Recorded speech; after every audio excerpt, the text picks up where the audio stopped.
Bura İmişliranın Cəfərli kəndi, ikinci özdə Cəfərli kəndi.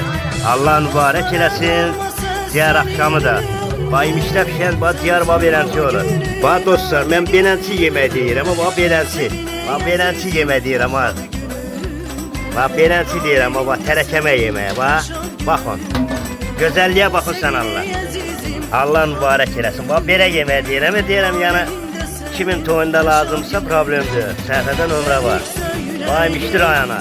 Özə Cəfərli kəndidir, ocaqda pişən. Bu da soğutmadır.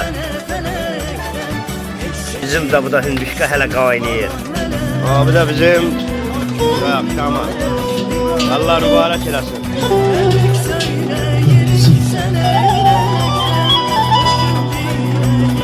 Cəfərlinin vuran oraya, vuran oraya. Kardeşime.